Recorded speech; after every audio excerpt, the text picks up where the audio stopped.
This is a football podcast, man. Meat, football, good. Man, we talk football. We eat burgers.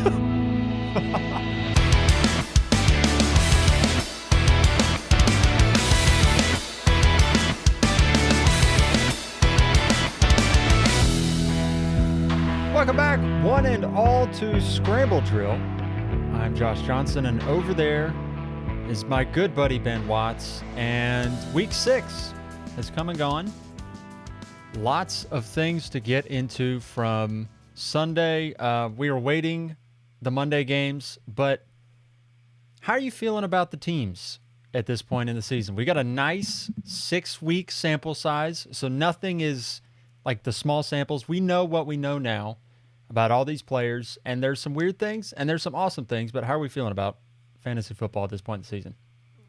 I'm pretty good. I feel, there's some teams that have got some potential. I don't feel like I have a truly dominant team this year, really, anywhere. I've got maybe one team in our log dynasty team. Yep. Dynasty league. That team's looking really good. Yep. But everywhere else, I usually have just pretty solid teams everywhere. So it's so funny. But overall, I feel good. This was a good week. It's so funny you mentioned the log team. Well, first of all, this week, I think the whole parenting thing, like I'm just, I guess, distracted. I don't know, but I dropped the ball. You made a boo-boo. Holy smokes, dude! You're actually welcome because I texted you about this. Well, it ended up not helping.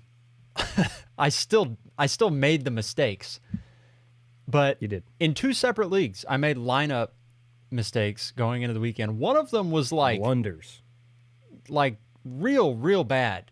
I left Anthony Richardson in the quarterback spot. It's a super flex league. I left AR in the quarterback spot. I had Brock Purdy play in the flex spot on Thursday. Now, I should have known. Rule number 1, get the guys that play early games out of your flex spots. Always move Thursday night players out of flex. Always. And I should have known. But Anthony Richardson was a surprise scratch early Sunday morning, and I was literally SOL with having no other quarterbacks available to go. Patrick Mahomes was on bye. I had 3 quarterbacks on the roster that were active, or I guess I had 3 quarterbacks on the roster that had jobs. Anthony Richardson wasn't playing, so I literally had 1 quarterback in Brock Purdy in the flex spot, and then in my quarterback spot, I had legitimately nobody I could play, and there were no starting quarterbacks on waivers. Mac Jones was about to go in the starting quarterback slot. And Mac Jones recorded, I think, 3 points? He completed a pass for 6 yards. There you go.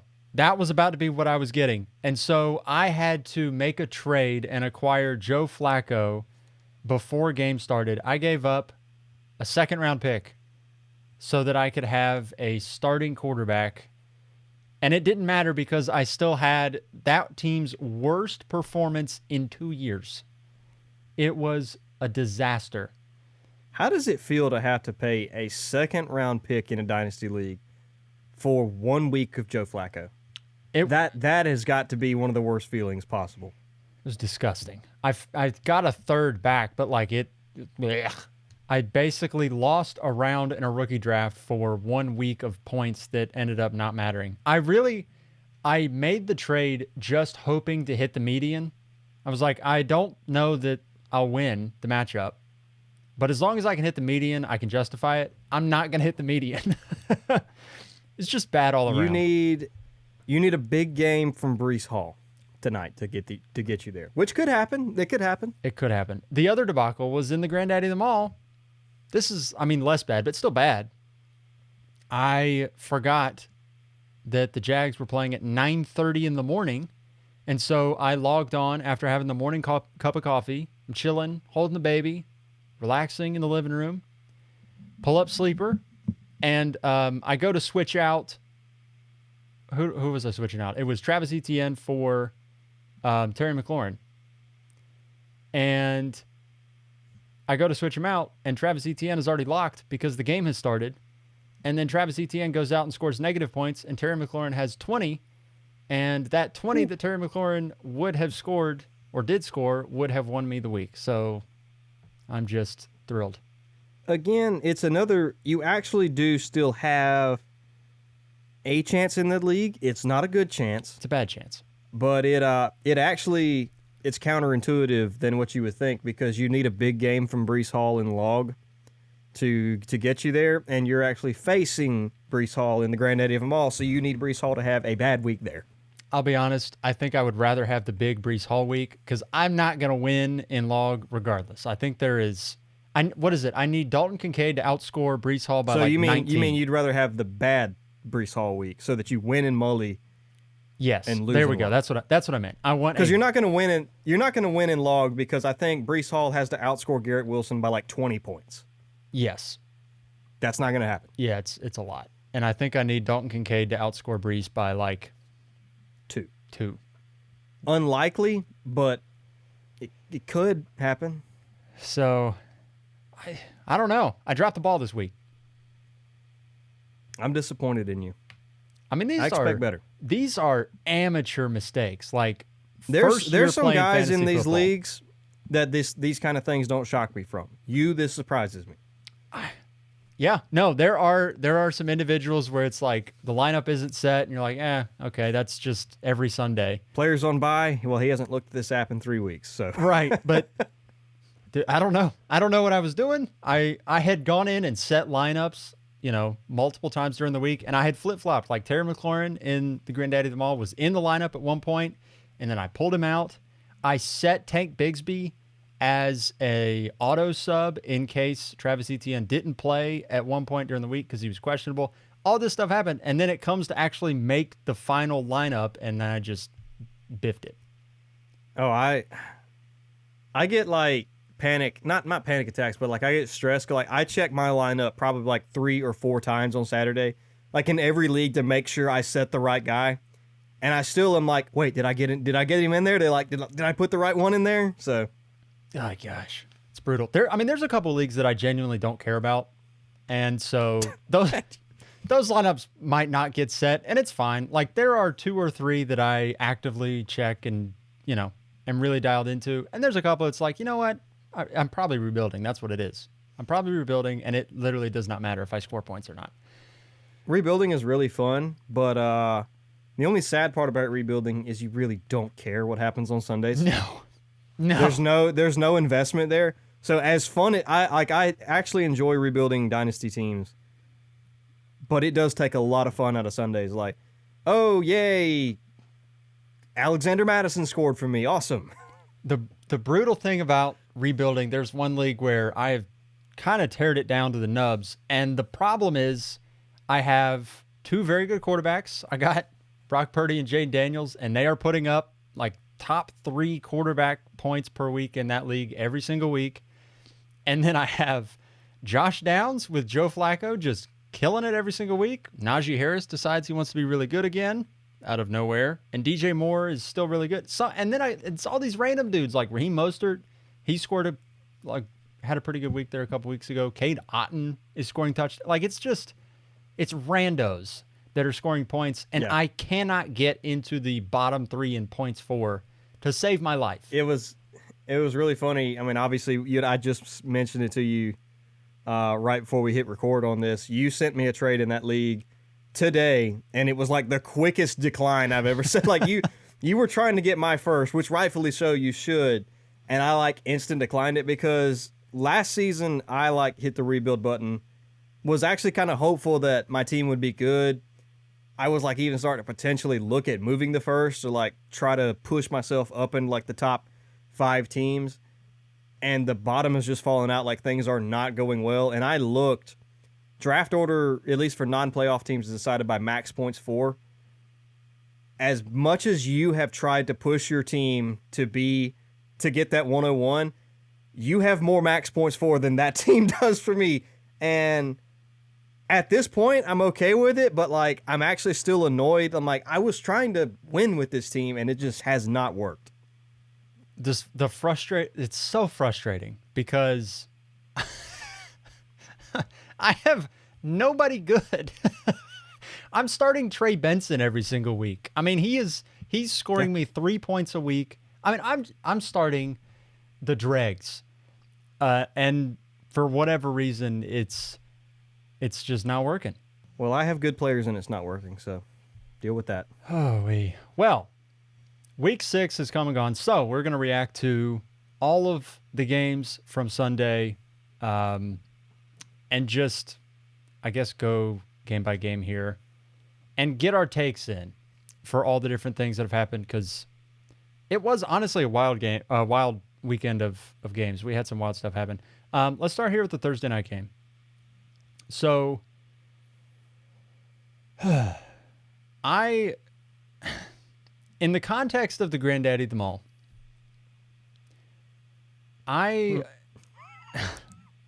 don't even know how to frame this. I feel like my entire team has been injured the whole year. It's just been what it's been.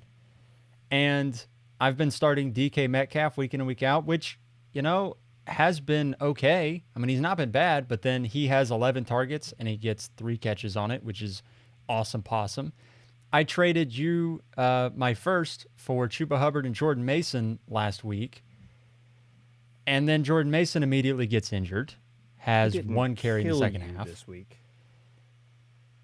So, I mean, he did have like 80 yards in the first half, so it wasn't like a devastating amount that you lost out on, but it still sucks. Oh, it was, yeah. It was not like it murdered me, but I guess the brutal part of it was the 49ers ran for 228 yards on the Seahawks. I have to imagine Jordan Mason would have had 125 plus if he did not miss, and most likely would have scored a touchdown as well. So there's that. This game stunk. Thanks for the first. Me. Yeah, you're welcome.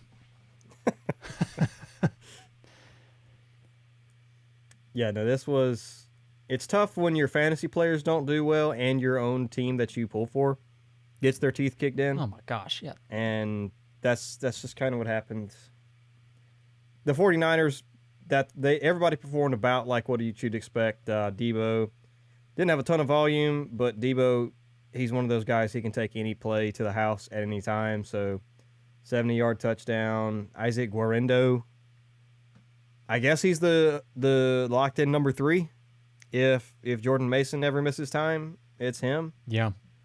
I mean, Brock Purdy does his thing. Looking at the Seahawks, I don't even want to get into the receivers. Kenneth Walker, you don't see him have 8 targets very often. You do not. But that's honestly, a thing that happened. He's been really good through the air this year. I need to pull up actually and just see running back leaders and targets. He's tied for 4th right now for running back targets. He's got 24 targets so far this year. That's crazy. That is pretty wild. You want to know who's number 3? This is a total aside, but number 3 in targets for all running backs. I'm going to say Josh Jacobs. It is Javonte Williams. Wow. Missed it. And he's been cheeks this year. He has had a floor. Like, Javonte doesn't pop off, but he's going to get you like 9 to 10 points because he catches like 5 passes a game. Except for Sunday when he scored 3 points. Okay. Well. But you're right. For the most part, you're right. Yeah. Anyways, Thursday night was gross. I like the uses for JSN. I mean, he keeps going up. I mean, he's a full-on every down player for them basically these days, which is great. Yeah. There's just a lot of mouths to feed. There are, and I think we've said this several times. Like, the offense is more interesting than it has been in years past, but Geno Smith is not.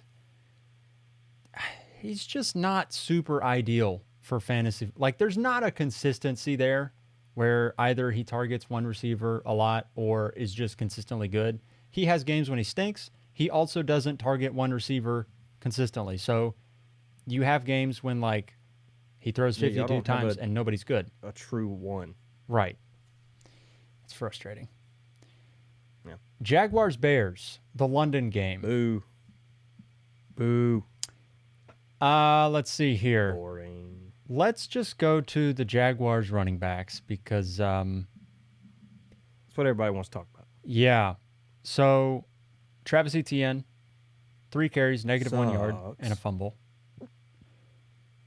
He's apparently week to week now with an injury.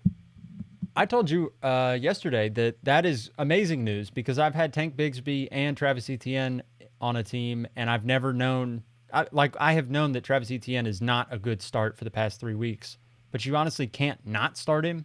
Now he's officially the point where you definitely can't start him, but you also can't really start Tank Bigsby when Etienne is healthy either.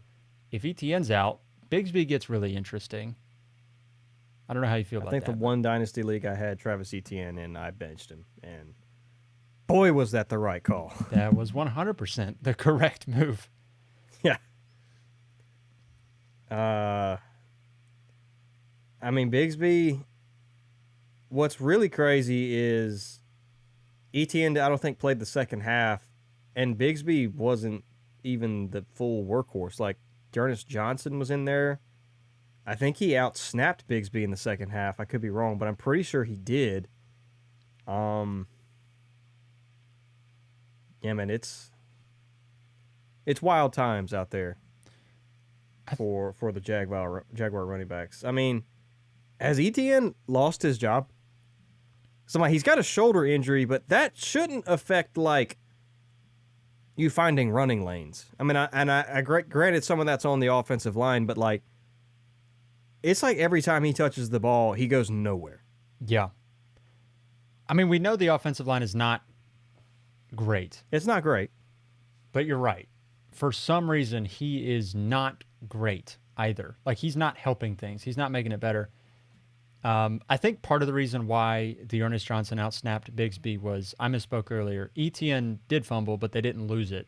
Tank Bigsby fumbled, and they lost it. So I think part of that situation was that he fumbled in the second half. Yeah, the Jaguars, they could just do nothing right this game. No. The only thing that went well was Evan Ingram. Yeah. Welcome back to the starting lineup, Evan Ingram. In a bleak fantasy world for tight ends, you were a shining light this week. He was just beautiful. He was awesome. I don't know if he came in at the expense of Brian Thomas Jr., but Brian Thomas had only 3 for 27. I think I watched the game. I might be misremembering. I think Brian Thomas did drop a couple, and one I think was a touchdown he dropped. So Trevor Lawrence underthrew him on a touchdown. So yeah, he underthrew him, and yeah, if I'm remembering correctly, I did remember late in the game, Trevor Lawrence hit him in the hands, and he just flat out dropped it. No, you're So right. that's- Yep, I remember that. I mean, it was a gimme, and he did drop it. So he could have had 4 for 35 and a touchdown, and that would have been great. But he ended up with 3 for 27 and no touchdowns. Yeah, sucks there, but moving forward, I think the only guy I really trust here is Evan Ingram. I don't know how or where you feel about it, but I still would flex Brian Thomas Jr., but Evan Ingram is the only guy like I feel I can lock into a starting lineup anywhere. I think Brian Thomas, you can lock into a lineup still. The thing with him is he's had a fairly decent target share. He's been explosive. I feel like Brian Thomas is due for able to hit a 50-yarder any given point. Yeah. And so there's always that element of a ceiling game with him. And he's got a pretty decent floor as well, so I still think he's fine. And it's like we said, like he actually still could have salvaged this game too, and it was actually just really his fault. So Yeah. I'm not too worried. For the Chicago though. Yes. Goodness. Whew. Caleb Williams, 4 tutties. It looked honestly incredible. He did have one Breakout. Yeah. I mean, the last 2 weeks, he has looked like a top 10 quarterback in the league. Yeah, I don't think that's outrageous to say. And they're looking like it's going to be so hard for them to win that division, but I think the team looks like they are good enough to make the playoffs right now. I mean, they're 4-2. we're going to talk about Detroit later, but it's going to be so hard to beat them, even without Aiden Hutchinson. And obviously Green Bay is good, but gosh, and Minnesota is undefeated. It is tough sledding in that division, but they look like a playoff team right now. Yeah, what's crazy is there's going to be an odd team out in that division. I mean, 3 teams from that division probably make the playoffs. I don't think all 4 will. There's going to be. Realistically, as it sits right now, I think 4 of those teams, they're like 4 of those teams are in the top 12. All 4 of those teams are in the top 12 overall NFL teams right now, which is crazy. Right. It is insane. There's going to be a team, though, that once you get into all those divisional games, it's either going to be, honestly, it's going to be either Green Bay or Chicago that just isn't able to. Not everybody can make it. Right. Not everybody gets to make it. There's going to be a team that's like 8-9, but like a really, really good 8-9, and they just didn't get it done in division. And it'll be, it'll be what it'll be. But Cole Kmet, 2 tutties. Keenan Allen, 2 tutties. DeAndre Swift was excellent, 91 yards rushing and a touchdown. They figured out the run game. My boy. Love him. How you feel? Love him. So happy. So happy. Like, they were so bad running the ball early on in the season, but they have flipped the switch. I don't know what it was, but and maybe it was when they just had to get their feet under him with Caleb and get some things out. I still don't like Shane Waldron. I want that clear. Right. But right now things are very much on the up and up for Swift and that entire offense, really. Swift is up. Go ahead. Well, I was just going to say Swift is up to the RB8 in PPR right now, and I think that probably is going to continue to climb. Really? Yeah. I thought you were about to say that was about to come down. No, I think that could climb. Okay. That makes me happy to say. I was going to say, though, the wide receiver room is definitely in a really weird place for the Bills, or not for the Bills, for the Bears with Keenan Allen back. The targets are kind of all over the place, which, looking at the distribution, is really good for Caleb Williams because it's shown like how much he's growing. He's finding different guys. He's, doing all this different kind of stuff. But it definitely makes it really hard to start anybody not named DJ Moore. And even then, DJ Moore has it's not a slump, but like his production's come down because, the ball's it's going everywhere. Yeah, I don't know. I have no worries about DJ Moore. Keenan Allen's gone at the end of the year. Yeah, I think. Not for Dynasty, but like when all 3 of these guys are playing right now with a rookie Caleb, it's a little harder to trust him, though. Yeah, I think we saw last week DJ Moore was dominant. Granted, they were playing the Panthers. Yeah. But you can't play the Panthers every week. You can't. Yeah, you can't. Well, they played the great Jags. if you could.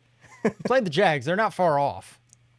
No, they look terrible. Cole Kmet is a really solid tight end, and he's having his best season. Once you get competent quarterback play, it's amazing what happens there. And yeah, they have a lot of mouths to feed, but I'm still not worried. I guess it's just par for the course with this. Like, you sort of expected it a little bit with the rookie quarterback, but yeah.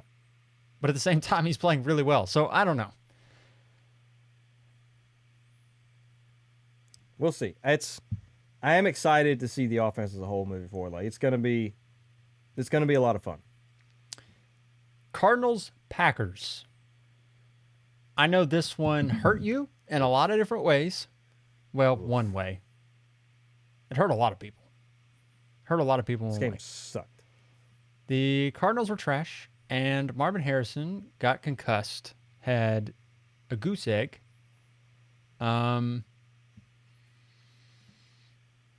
Do we need to have a conversation about Kyler Murray? Yes and no.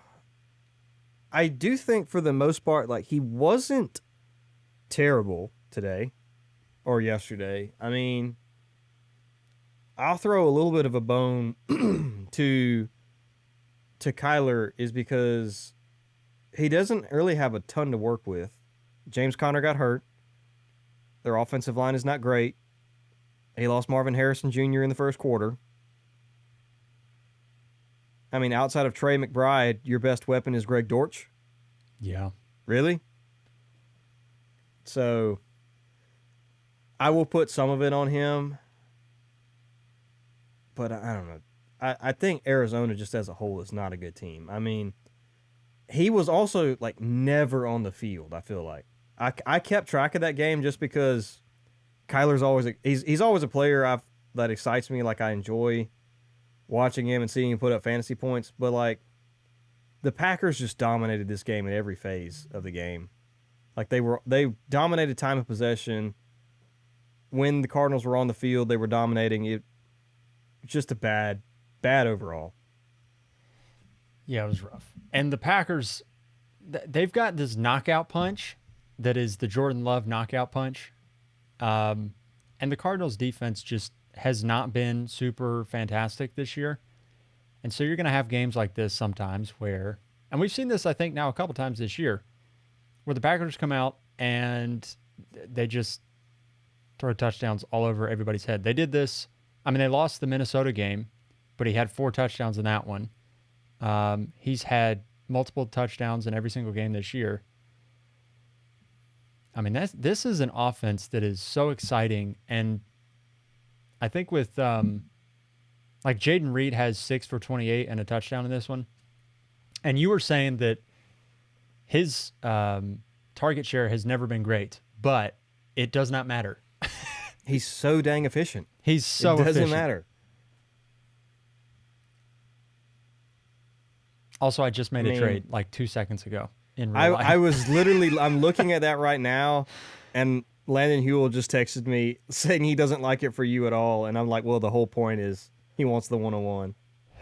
Yeah, I mean, okay, well, here's the trade.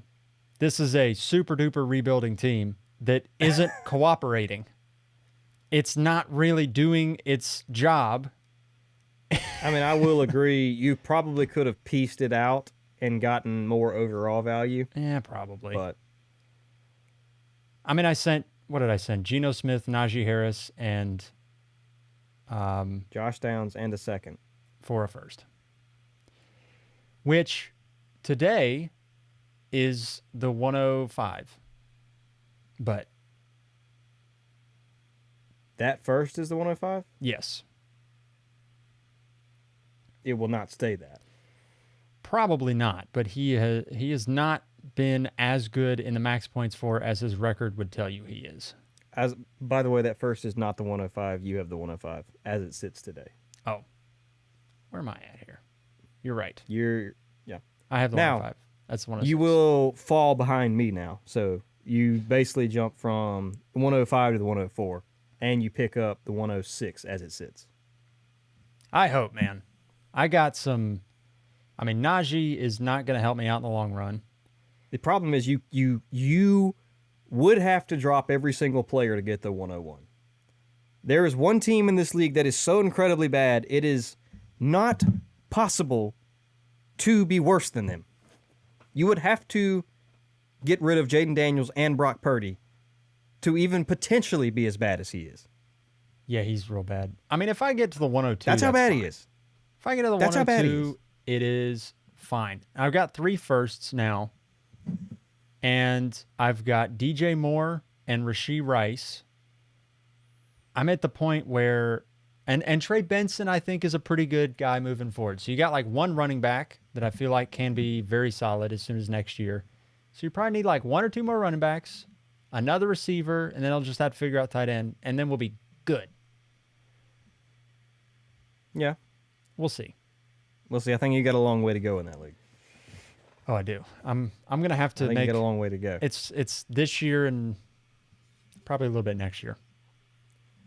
I got a long way to go too, but it's not as long as you. No, I am trying so hard.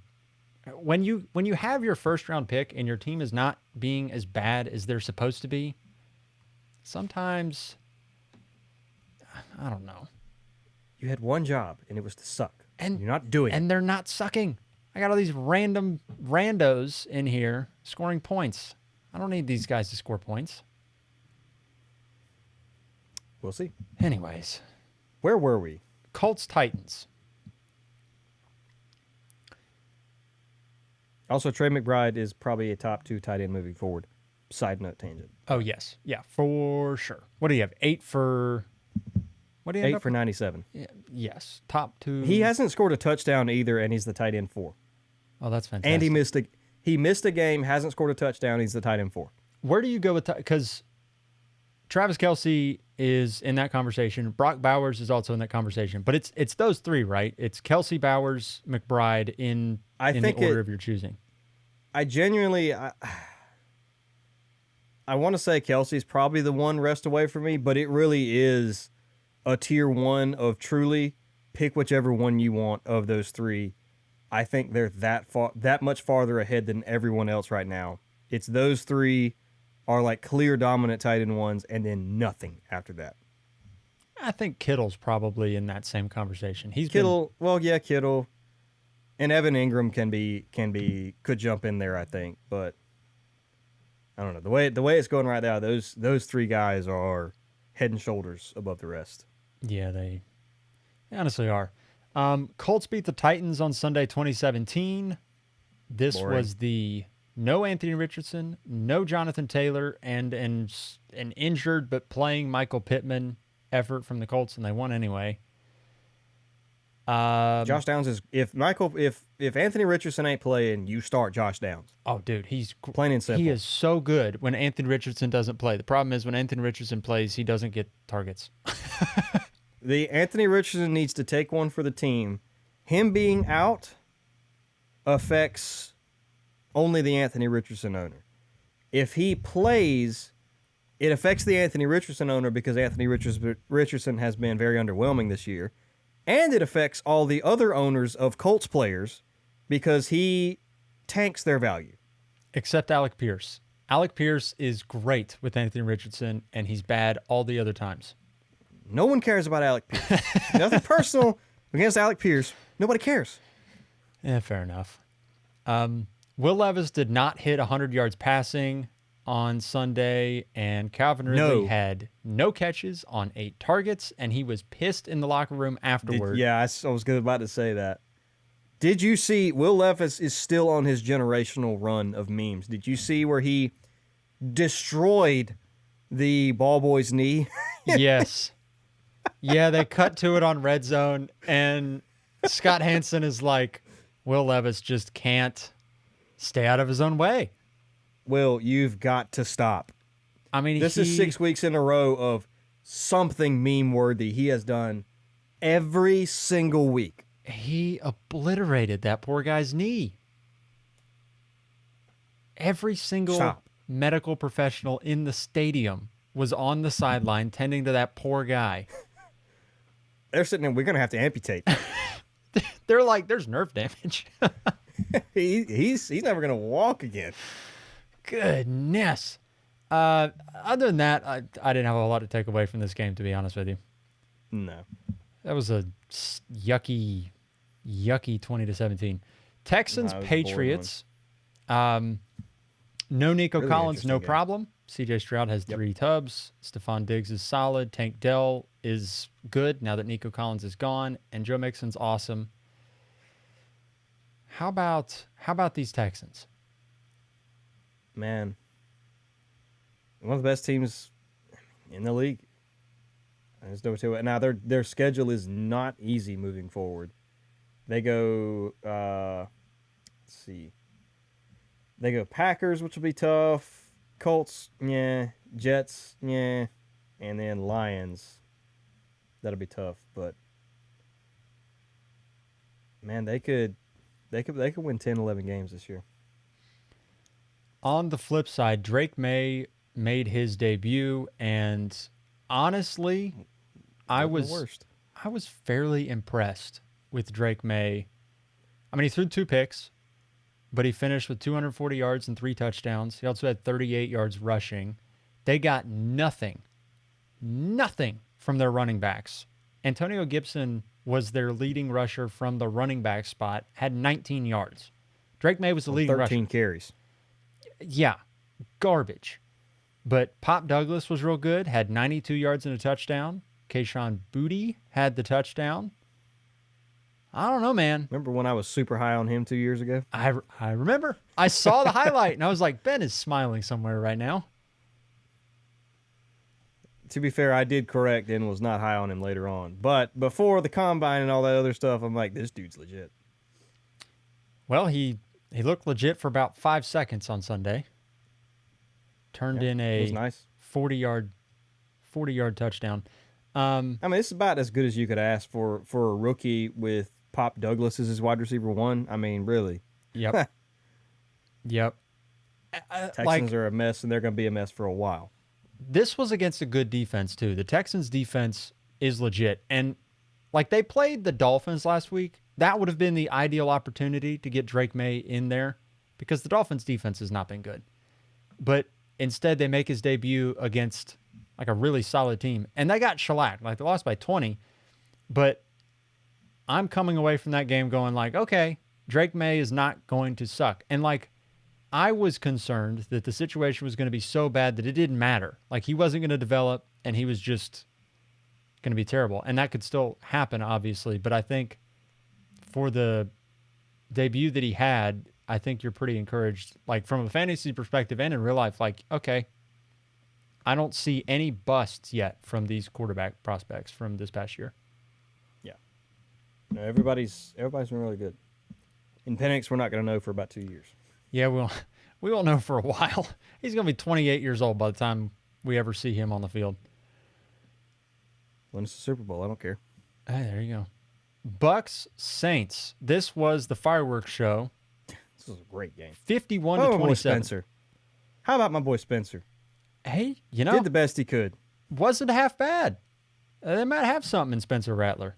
I mean, he lost Chris Olave, lost Rashid Shaheed. Bucks aren't bad. Like, Yeah, he ended I mean, up, didn't look any worse than Derek Carr's looked. you could argue he looked better. I mean, he ended up, what is it, Bub Means scored a touchdown? You ever heard of Yeah. Bub Means? I did not know he was alive. Didn't know he existed. Yeah, Rashid Shaheed and Chris Olave combined 2 catches for 16 yards. And Chris Olave fumbled. Chris Olave, another. I mean, if you're one of the teams out there, there's teams out there that started Travis Etienne and Chris Olave this week. I'm sorry. That sucks. It was brutal. That sucks. Chris Olave was part of my worst output in 2 years in the log team. Yeah, just super unfortunate. Especially when, and I would not have swapped him out. I mean, he was going to be going no matter what. But, like, you've got, I think I had Jamison Williams on the bench, and I was like, you know, what if, I had the thought, and it, obviously I never did it, but it's like, what if Jamison Williams scores against the Cowboys? Sure enough, he did. We'll get to that game in a little while, but Yeah, that's neither here nor there. How about the Buccaneers running backs? Because Bucky Irving has 14 for 81 and a touchdown. Looked awesome. But really, wasn't the dominant guy you thought we were hoping for with no Rashad White. yeah, no, looked very, very good. But they bring in Sean Tucker, my RB2 in the 2022 the real class. The real ones remember Sean Tucker. Yes. I have been holding in that league that I just made the trade in that I'm trying to rebuild. I've had Sean Tucker on my taxi squad for 2 years. I've been waiting for it. And then Sunday he has 140 yards on the ground and a touchdown, and then 50 yards receiving and another touchdown. He's killing your max points for in that league right now. Well, taxi squad does not count for your max points. Yes, for. it does. I think. Pretty sure.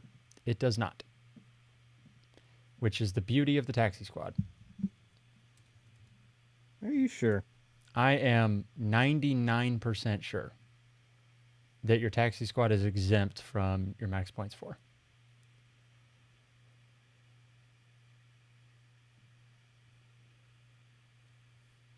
Yes, they do. They count for your max points for? I'm looking at do taxi squad players, and this is on like Sleeper's article. Yes. You're kidding. I really thought they did not count for your max points for. He scored 34. They do. Golly. That's going to sting a little bit. You're about to jump way ahead of me. Oh, my gosh. I scored. It's going to take you 2 weeks to get your max points for down below mine. I hit the median again this week, and I had Sean Tucker on the bench. Are you sure? Yes. You're kidding. I'm serious. They count. Oh, gosh. It is the absolute max on your roster if you started the best possible guy. That's awful. That's absolutely awful. Now I hate it. I hate it here now. I never would have started him in a million years. He has not had like more than 2 snaps all season long, and he gets in there and he's awesome, and now I'm punished for it. Now you got like the 107, Josh. How's that feel? Ugh. Well, now that I lost value on this trade to get another first, there's a chance we could have rectified the situation just now. It's going to take you 2 weeks to recover from this. Yeah, that's why I did it early on in the season. We have 8 more weeks of sucking to help help fix the pick situation around here. Anyway, Chris Godwin, awesome. The wide receiver 1 in fantasy football. Is he the one? He is the one. I knew he was in 6 PPR. before going into this. We keep saying this. Landon and I have mentioned it, I think, 2 or 3 times on the Dynasty podcast. No one is ever willing to pay for Chris Godwin what he is worth, and you're never willing to sell him for what like somebody's willing to offer. He's always good. He's always good. Even if he's never like a world beater, like you can always flex him. Always. Yeah, well, here's the problem with Chris Godwin is his last 3 seasons were 1,000 yards and 2 touchdowns, 1,000 yards and 3 touchdowns, 1,100 yards and 5 touchdowns, 840 yards and 7 touchdowns. He got hurt that year. He did. He's awesome, but like it's never what it is right now, which is dominant fantasy wide receiver stuff, and it's I guess partly because Baker Mayfield is on a run right now. He's on a heater, and everybody's benefiting from it. But Chris Godwin right now is, I think, by far and away having his best season in terms of fantasy football production. And this one, I guess you could have kind of seen it coming because literally every time the Bucs play the Saints, Marshawn Lattimore locks down Mike Evans. I don't know what it is about those 2 guys, but Marshawn Lattimore has Mike Evans' number, which means Chris Godwin's going to be awesome. And my gosh, was he awesome this week. He's got 3 top 10 finishes so far on the season, which, I mean, I don't have his yearly top 10 finish, but I would imagine 3 is probably already tied for the most he's had since that wide receiver 2 season. Yeah, no, I believe that. He's been awesome. And it's not really been at the expense of Mike Evans. Now, Mike Evans is terrible on Sunday, but like you said, Marshawn Lattimore always seems to do that to him. Yeah. So there's that. But that was a fun game. That was a really fun fantasy game on Sunday. The Saints at one point scored 27 points in the second quarter. They didn't score anything after that. That was all their points in the game. They scored all their points in the second quarter.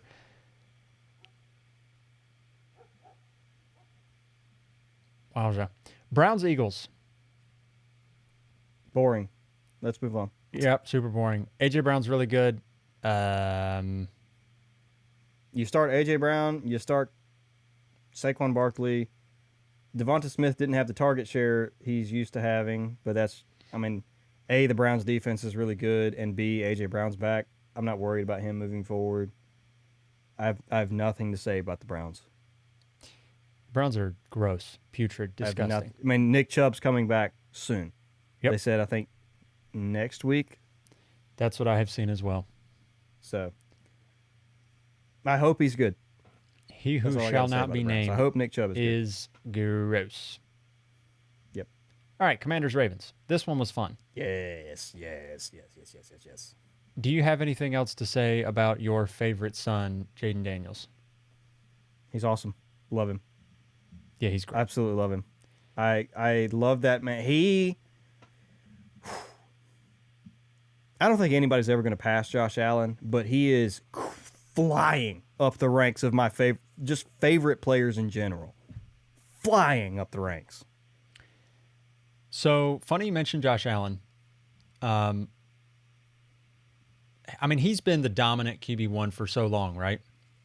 But so far this season, there are 3 guys that have been consistently like a tier ahead of Josh Allen.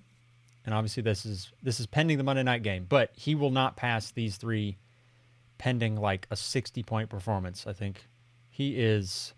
It's never out of the question for Josh Allen. It's 60 won't Especially, happen. I mean, 30 is always possible. We did get news that James Cook is out this game, which means Josh Allen might have to put the Superman cape on. He might just. Baker Mayfield's been amazing, but nobody's having the serious conversation there. But Jaden Daniels and Lamar Jackson so far this season have been consistently excellent week in, week out. They are like a tier ahead of every other player. I don't really believe the whole Baker Mayfield thing. I know he's QB2. I don't believe it. I will say I would consider starting I would consider starting Jaden Daniels and Lamar Jackson over Josh Allen. I'm not saying Josh Allen is a tier below those guys because I have like 5 seasons of Josh Allen being the QB1, and I'm not worried about him going forward. It is less a testament of Josh Allen's taking a step back. I don't think he has. He's just kind of been unlucky, and there's been some game scripts that have been weird. That doesn't freak me out. It's more a testament to Jaden Daniels is absolutely shocking the world, improving. He's legitimate and not going anywhere.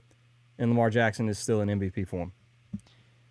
Yeah, at the moment, Josh Allen's averaging in 4-point passing touchdown leagues, 18.8 fantasy points per game, of course, pending the Monday night result. Jaden Daniels is that's 22.7. Floor. You're seeing floor for Josh Allen is almost 20 points a week. Like, where people are freaking out about Josh Allen, and he's having that's awesome. If like Mark or Kirk Cousins averages 18 points a week, you're like, that's great. I got him off waivers. Yeah, that's awesome. Well, I mean, expectations are a bit different there, but yes. Yeah. Was it Jaden Daniels? I think the Mahomes owners would freak out if he got 18 points. Well, that's how bad his season's going. Mahomes is at 15.4 in 4-point leagues right now. It's not good. That's tough. Not good in the streets at all. Yeah, I don't have a ton to say here. I think you asked me on Sunday if we need to own up to some things about Zay Flowers. And I know he had 9 catches for 130 yards, but I still don't fully buy it. It depends on what we want to set the bar at. Because in games where they throw the ball, he will be good. But there are games when they won't throw the ball and he will be bad. And it just depends on what you want to expect here. Because here's the games in which they threw the ball. Washington, Cincinnati, and the Vegas Raiders. So like neutral scripts. All 3 of these games are neutral scripts. He had 130 yards on Sunday. Washington and Cincinnati going to put up points on anybody, so you're going to have to throw to keep up with those guys. Right, and they lost to Vegas, so there's that one. And let's see here. I don't even have the KC game. Okay, here we go. We got the KC game as well. So in neutral script games, it's 130 yards on Washington, 111 yards on Cincinnati, 90 yards on Vegas, 37 yards but 10 targets against Kansas City. And then there were the 2 blowout games, Buffalo and then Dallas. They were thumping them, and then Dallas made the comeback, and it doesn't look like it was a blowout, but it was. He had 2 targets against Buffalo, 10 yards, 4 targets against Dallas, 20 yards. So it's just like there's going to be games when he does nothing. But in neutral script games, he's good. So it just depends on what our expectations for Zay Flowers are, and that will be how I feel about him. He's boom bust, but I mean, with the way things have gone for this passing offense, like he's clearly the top option. So I don't know. We hated his initial price tag of like the 4th round. I think in more that's like that was probably just more appropriate than we thought it was. He's a good flex guy. You can flex him every week. Yeah, you can feel good about him as a I don't love him as my wide receiver too, but I do as a flex play. Yeah, fair. Chargers, Broncos. Chargers won 23-16. Justin Herbert finally got over 200 yards passing. It wasn't really as close as the score indicates. Like they were pretty much dominating the entire game, and Broncos scored some in garbage time.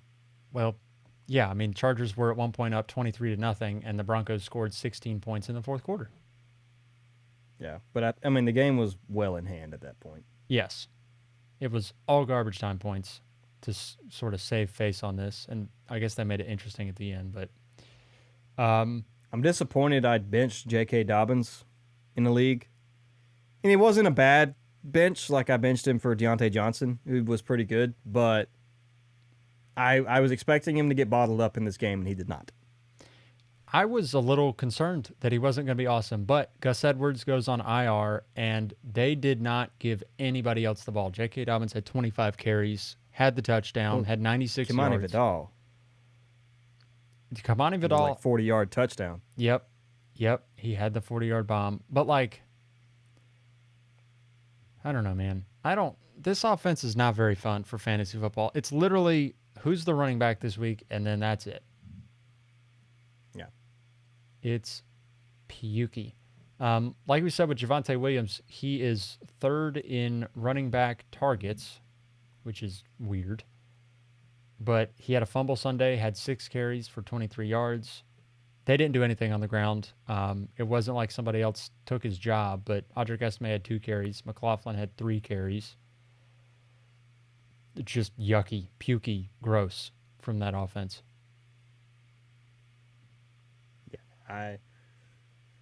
No, we don't need to spend any time here. The Broncos offense is what it is. If you got to start a Bronco, you got a problem.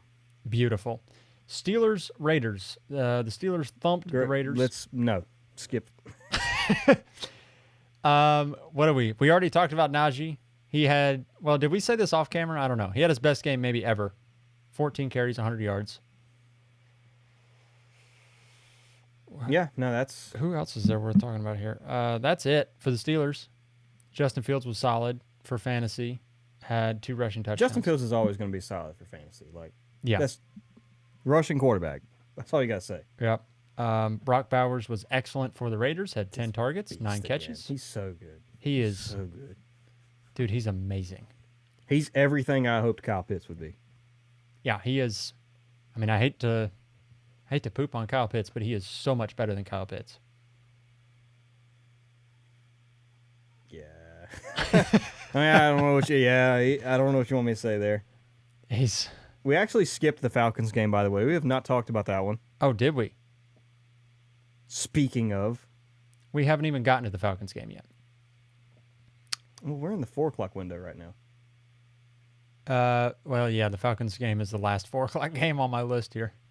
Is it? Yeah. Okay, maybe I'm dead wrong. I'm so used to the Falcons playing at 1. Yeah. Like, Falcons and Panthers is always a 1 o'clock game, so I know it. I've got that. Lions, Cowboys, and then Falcons, Panthers. Okay, sorry. The Lions absolutely gobsmacked, destroyed, murdered the Cowboys, called the cops. Dave Montgomery has 2 touchdowns. Jameson Williams has a touchdown. Sam Laporta has a touchdown. Amon-Ra St. Brown has a touchdown. Someone on the Cowboys pissed off someone in the Lions staff. Like they said something about Ben Johnson or Dan Campbell's wife or something, because that was not necessary. That was not necessary. Like, y'all could have just beaten them and moved on. That was intentional, what they just did. That was a message. That was a threat. It was murder. It was real bad. They were throwing fades to offensive tackles. Yeah. Eric Decker got a fade in the end zone. Yeah. And Penei Sewell got a hook and ladder. He had a touchdown called back. Just murder. That was Dan Campbell exerting dominance is what that was. Like he may as well have peed on Mike McCarthy's car. Yeah. You know who else got a target in this game? Who? the ghost of Allen Robinson. Allen Robinson. Wow. I didn't even know he was on know the who- Lions roster. I was also going to mention Tim Patrick actually Yeah. getting some action and playing well. After 2 devastating injuries, it was nice for him to see him get out there. Yeah. No, this was just a really nice spread the ball around to every single member of this offense. The sad part from the game is you still can't start Sam Laporta. No. He had a 50-yard touchdown, and that was his only target. Yeah. The Lions score 47 points, and he has 1 target. Yeah. Yeah, you can't start Sam Laporta with any amount of confidence. I mean, he has what is that? 15 points on 1 play and then nothing else. Yeah, I could not have. No. About 12 or 13 points. 12 and a half, 13 points. I could not have been more wrong. And it wasn't just me. It was most of the fantasy community, like having Sam Laporta as tight end 1, like in Dynasty. Like, what did we miss, dude? Like, what went wrong? This is an egalitarian offense. Like, Is Amon-Ra it- St. Brown is still... Is it Jameson Williams? Is that the problem? That's part of the problem. But, like, Amon-Ra is not as dominant this year as he was last year. They're just spreading around. And you add Tim Patrick. Amon-Ra had 4 targets. That's crazy. Like, they just have a lot of decent players. Khalif Raymond had 6 targets. Tim Patrick had 70 yards. They're just so efficient. And I think Jameson Williams gets highlights because he still doesn't have a ton of volume, all things considered. He had 4 targets, but he always has a 40-yard touchdown. I think it's not, I guess, a problem. That's how good David Montgomery and Jahmyr Gibbs are, because Yes. that truly is the identity of the offense. Is it literally, and it's not a knock on Amon-Ra, but like they just, because they can, that's what they're doing. They're just running it through Gibbs and Montgomery. And that's actually kind of helped the Jameson Williams success. Is you have to pay attention so much to those running backs that Jameson Williams is just wide open down the field. They have a dominant run game, and it opens up play action. And I guess their biggest beneficiary has been Jameson Williams, which makes sense. Like, you get that dude in a one-on-one. He's the deep threat, so Yeah. yeah, line him up on a safety. Go ahead. Yeah. I dare you. Just watch what happens. So they are, like, the Ravens, I think, might be the best offense in the league, but the Lions are right I there. don't know, dude. Today I would take the Lions offense over the Ravens. Like, I know Lamar is probably a better quarterback than Jared Goff, but in that system with those weapons, there's no comparison. The Lions' weapons are so much better. I would agree. Yeah. Okay, now we can do the Falcons-Panthers debrief. Yes. You take the floor. Where do you want to go here? Because there's a few different ways we could go with this. I still don't trust Bijan. Yeah. He finally had a breakout game at 24 points. I still don't trust him. Because Tyler Algier had more carries than he did. And I know, like, we were up late, but, like, it's just... It sucks, dude. It sucks. You still start Bijan every week. He's not going to kill you, but he's an RB2 right now. Like, what else can you say? Like, he's an RB2 right now. Yeah, Algier clearly has standalone value. I think this is like the diet version of the Lions, David Montgomery, Jahmyr Gibbs attack, where... David Montgomery is, like, he's outscoring Bijan. Yeah. Tyler Algier, let's see here. I don't even... Where's Tyler Algier in terms of rankings right now? Let me see if I can find this. Because if I had to guess, he's at probably like RB 24 to 30 range. It's a little lower than that. Yeah, he is. I was a little... 37. He's 37. Okay, well... But it's kind of similar to Brees and Braylon Allen. Like, this is not a knock on Bijan or Brees, because obviously they might be the 2 most talented running backs in the league, along with Saquon Barkley. Like, literally, it's those 3 guys are the most talented running backs in the league. But their offenses are not giving them workhorse loads, and they have a really good running back behind each of them. Braylon Allen starts for probably like 28 teams in the NFL. Maybe not over Derrick Henry, but like he starts pretty much everywhere else. And Tyler Algier would start for a large number of teams in the NFL. he would certainly start for the Panthers, or at least. I don't know. Chuba Hubbard's pretty good. Oh yeah, Chuba Hubbard's good. See, I don't know what to do with Chuba Hubbard, man. He's been excellent. I told you before we hit record, Chuba Hubbard is the RB5 in PPR, which is just wonky, and he's looked like really efficient. It's not like he's just voluming his way, which he is. I mean, he's getting a ton of volume, but he looks good. He looks really good with it. He's explosive. He's averaging 5.6 yards a carry this year. Sorry, I just dropped my phone on my computer. That was deafening. That was tough.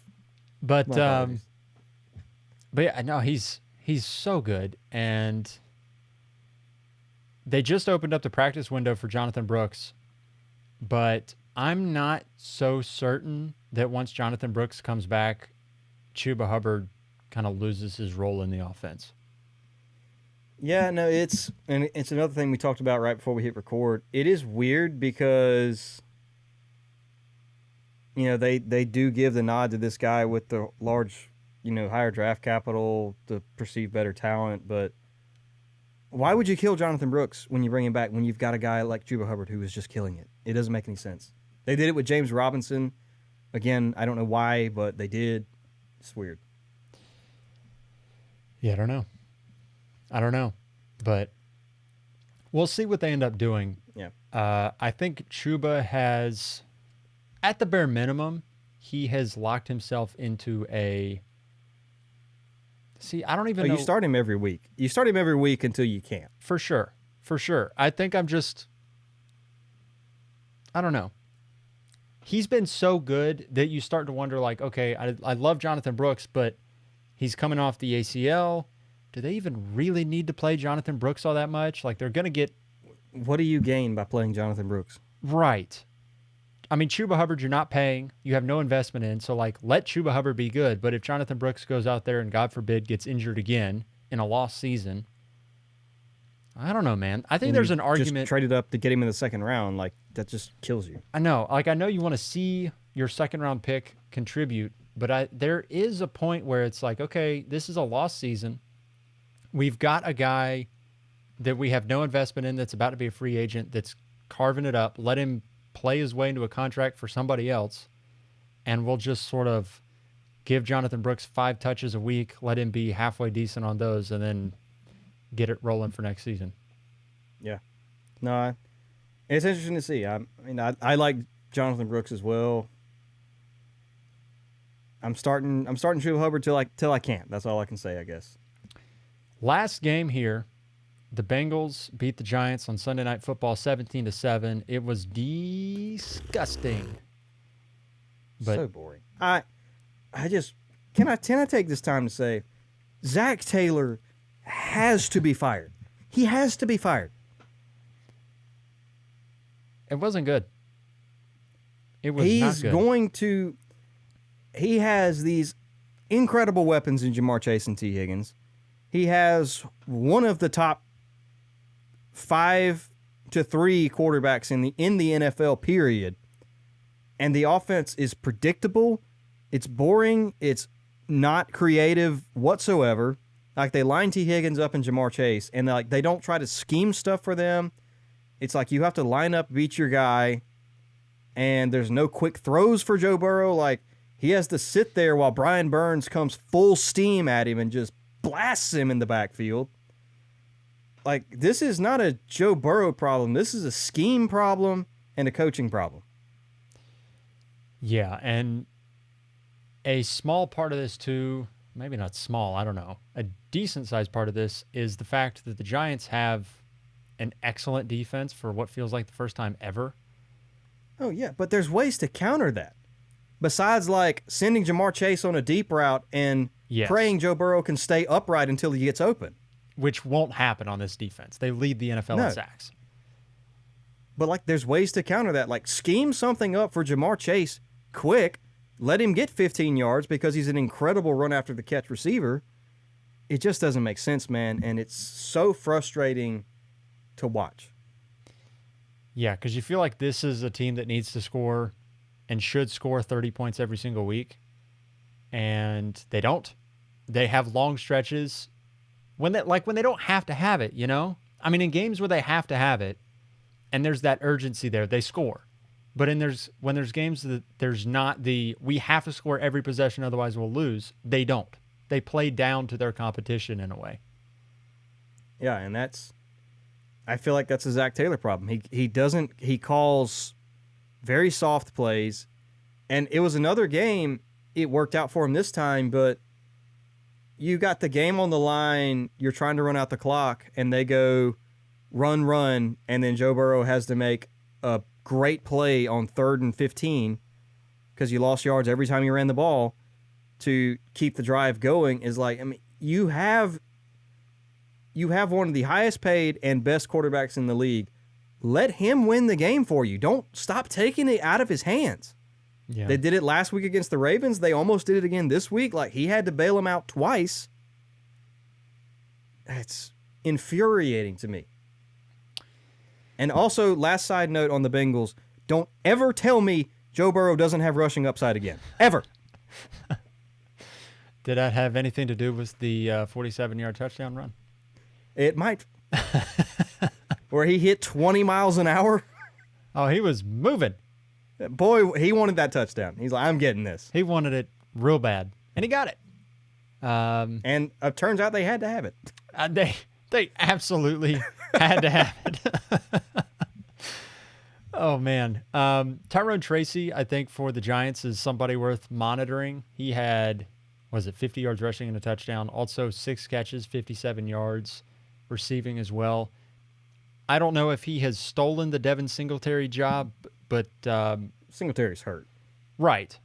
But when Singletary comes back, I'm curious to see what that looks like. But I think Tyrone Tracy has at least made himself look really, really interesting moving forward for fantasy football. Yeah. Other than that, the only takeaway I got from the Giants is Slayton and Wan'Dale Robinson kind of do. They're not bad. We're just waiting for Malik Neighbors. Yes. That's all we care about. We're just waiting for Malik Neighbors. Once that game started last night, I turned to Haley and I was like, so the Giants have this really awesome receiver, Malik Neighbors, and he's not playing, and I'm really bummed. If they have Malik Neighbors, they probably win this game. Seriously. Yes. I think I agree. Because Daniel Jones, he still looked halfway decent. I mean, he threw a pick. He had 200 yards. I'm not going to go as far as say Daniel Jones looked halfway. If you... It wasn't actually horrific. watch some of the game film and stuff. The boy, he makes dumb decisions. Yeah, he does. There were multiple times they had opportunities to win this game. There's wide open receivers and he throws to the guy who's covered. He just makes dumb decisions. I think he has been so trained to take checkdowns that he doesn't look down the field anymore. And that used to be a thing he did when he was younger. He would look down the field and he would throw stupid balls. And he doesn't do that as much as he used to because he's just checking it down. To the opposite, to his detriment. Darius Slayton is open 15 yards down the field on 3rd down. Throw it to him. Stop checking it down to Theo Johnson, who's covered. Now, what it does is, they don't go 3 and out every drive. They still have interesting drives, and so you end up he throws the ball a ton. He had 41 attempts.